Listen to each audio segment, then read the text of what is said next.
đầm mà.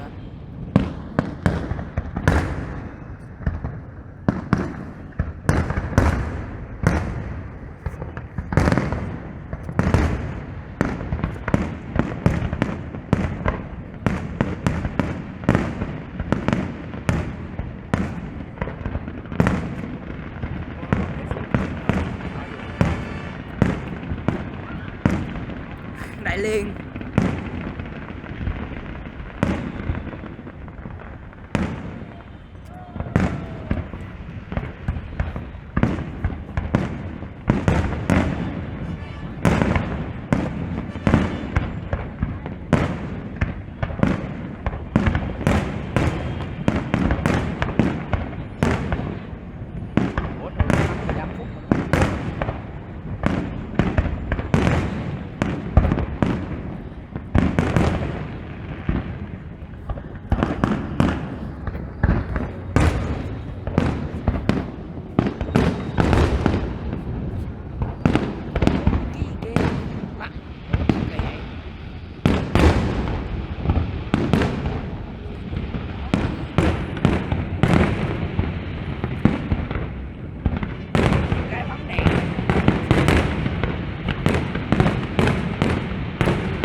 Bum bum. Kéo kìa.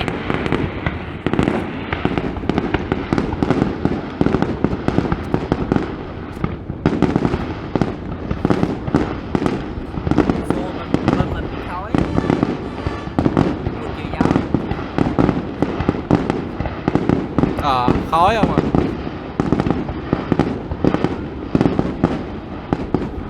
Bên qua đó đứng thử coi có thấy không cái gì.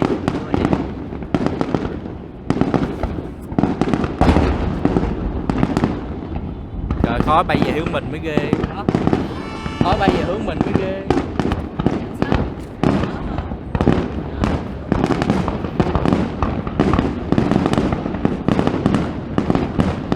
Bum.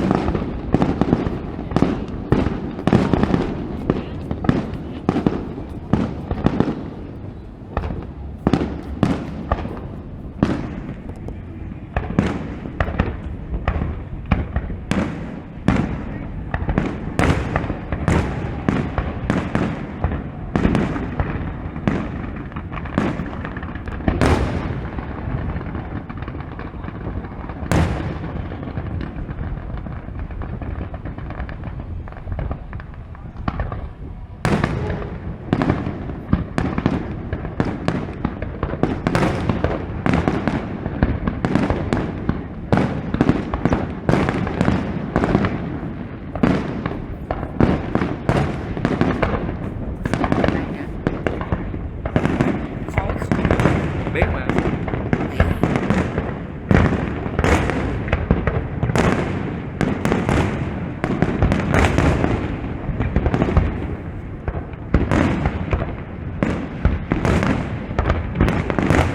Góc này đẹp. Chỉ có điều nó khói nhiều quá à. Đúng không? Không, nó bay hướng bên kia.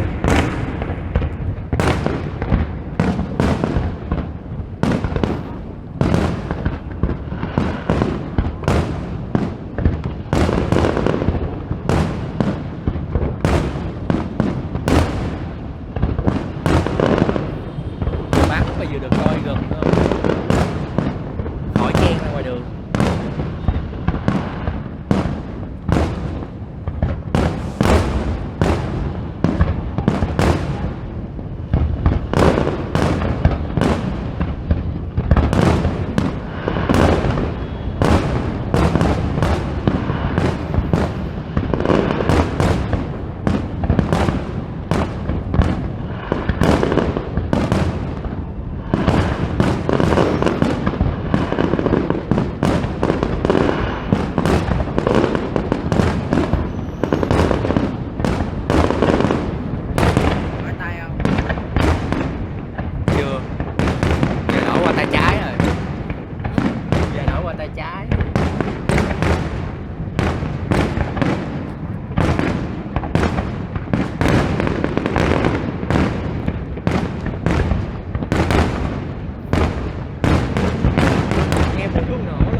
Phi bắn súng ở dưới chiêu chiêu chiêu.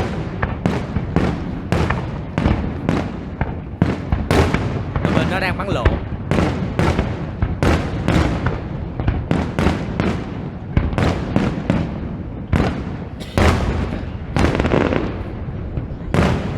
Tàn mùi thuốc luôn.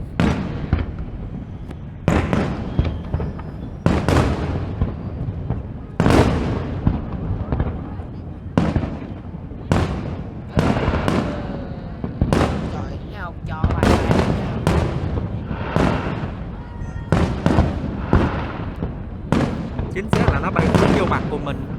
Hả? Nó bay thẳng vô mặt của mình. Đúng rồi, đây bay. Bây giờ cho bay vô mặt em hết trời.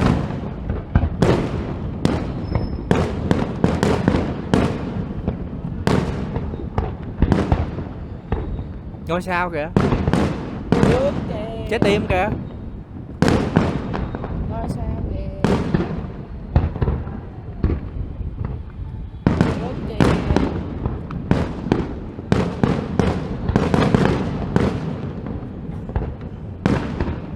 Ây da. Cái gì kia? Dịnh đi biết, dịnh đi biết. Nó bắn vô mắt anh ba. Đúng rồi. Không sao.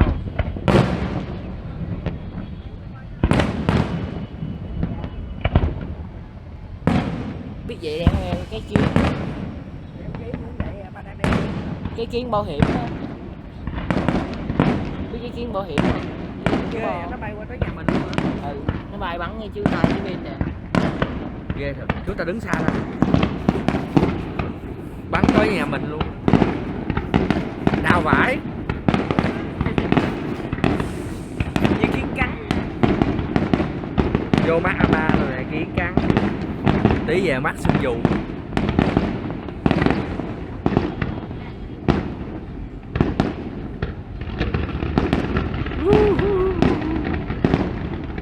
Nhả đạn.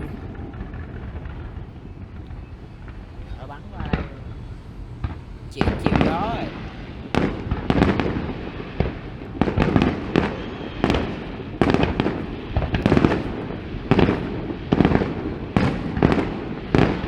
Vậy mấy người gần đó không sợ bị trúng hả? Hay là tại gió thổi qua mình? Đúng rồi. Đến nào trên nhà để máy bay đó. Kìa có một chiếc fly cam nó đang bay thẳng vô chỗ pháo hoa kìa. Đó, thì em mới ở đứa nào trên ngu vậy. Đâu bay vậy mới chụp gần được. Nhưng mà nó dính vô. Kìa cái chiếc fly cam nó bay tới đó, kìa. đó, đó, đó, đó. Rồi đó không mất tiêu rồi. Đó, đó, thôi không. Không thấy nó luôn. Đang vô mắt. Đó. Nó mất tiêu ý chết tim kìa. Hả? Mất tiêu rồi, không thấy chiếc fly cam đâu á. Bị bắn bể rồi. Về chỉ đó chí xịn á. Trời, pháo bắn sao không bể. Mà sao tự nhiên ta bay thẳng trong pháo bông vậy? Uổng quá. Đúng đúng.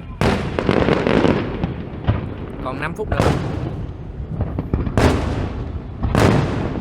Thấy nó bắn dữ dữ rồi, để tay ra đi, coi chừng nó bắn vô mặt. Kìa, chiếc phai ken nó qua bên kia rồi kìa. Thấy chưa, đồ xịn mà. Ghê ha. Không mà phải mấy ông là chuyên nghiệp, mấy ông mới dám bay qua đó. Thử con thỏ nữa kìa.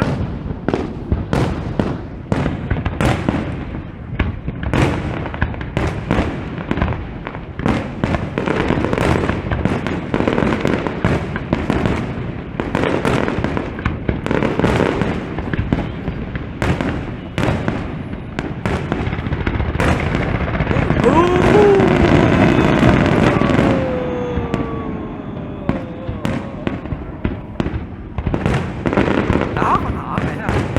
Thỏ hả?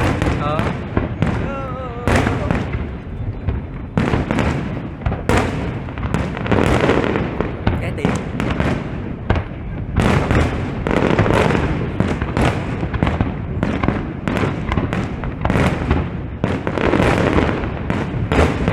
Tranh thủ 2 năm nữa hết được coi rồi.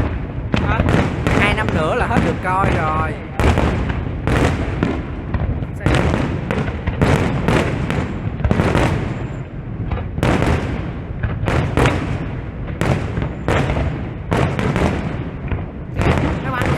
xong màu đen nó bắn ra nữa kìa.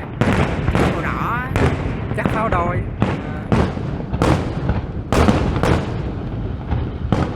Còn 4 phút. Cố gắng lên. 3 phút. Năm nay phút cuối làm gì hoành tráng. Tao biết. Dạ mới nói phút cuối làm gì hoành tráng hơn.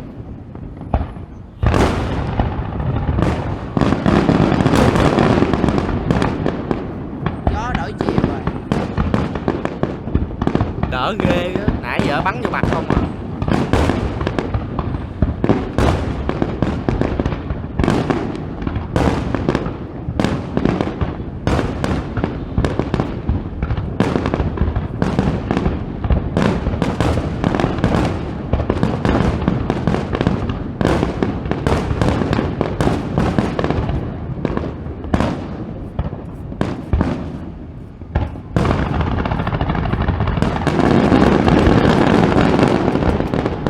Bên kia người ta cũng đứng coi quá trời. Nhà ai vậy?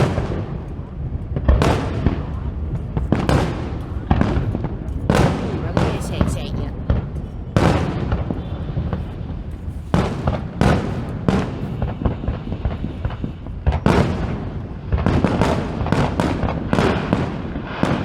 Bấm, bấm. 2 phút nữa. Mỗi tài qua bên ơi. Thôi sắp xong rồi. Mà chỉ sợ nó bắn vào mắt thôi. Giờ mắt còn rát rát nữa. Ủa? Từ Đó. chiếc thằng bay về. Đâu đâu, chiếc phay game bây giờ. Không, ấy, tiếng máy bay kìa. Còn Phải cái nào? chăng bây giờ mới kêu rồi. Ủa hết rồi hả? Còn không? Ừ, chắc chắn còn đang nạp đạn kìa. Nói thấy đang nạp đạn. Xa vậy sao thấy? Ở Thấy, bên kia sông. thấy đang nạp đạn. Chưa hết mà. Hết rồi. 5 phút. Mới có 13 à. Ừ, đang nạp một cái loại đạn gọi là liên thanh, làm người ta bất cẩn đi về hết. Thôi đi, hết rồi. Từ Ý đâu nước văng vô mặt hết trơn nè.